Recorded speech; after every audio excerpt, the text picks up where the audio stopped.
For 17 million salmon in California, there's been a drastic change of plan. Extreme drought here means the rivers are too warm for the salmon to survive. Come spring, the young fish, called smolts, would usually be released from the Nimbus fish hatchery into the American River. Instead, California State is loading them up onto trucks and releasing them into the sea from San Francisco Bay.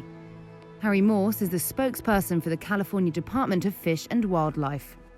Today we're trucking about 670,000 young salmon called smolts from the hatchery up over 100 miles away around the Sacramento River to here at Carquinez Straits and Mare Island. And the reason for that is we have very low water conditions, we have high temperatures, and under those situations, a high percentage of the young fish would not make it all the way out here to the ocean so they could start their natural cycle. It's an emergency step not taken since the last major drought in 2014. Droughts in California are becoming more frequent and more intense as climate change continues, threatening the state's already tenuous supply of water for wildlife, farmers, and urban areas. So this is a response to the drought conditions that we're currently experiencing here in California.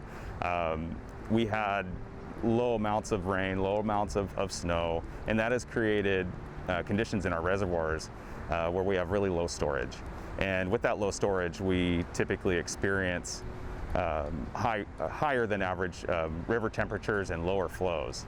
And those are conditions for juvenile Chinook salmon that create low survival.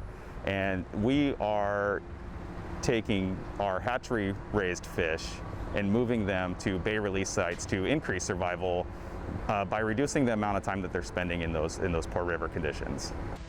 Even without drought and climate change, salmon and other fish were struggling to survive on the West Coast, as water projects such as dams and reservoirs inhibit their ability to migrate to the sea and back, a natural part of their life cycle that can take about 3 years. So every year we evaluate the number of salmon that are returning to our rivers. There's oscillations in those numbers. It appears that we're on a downward trend.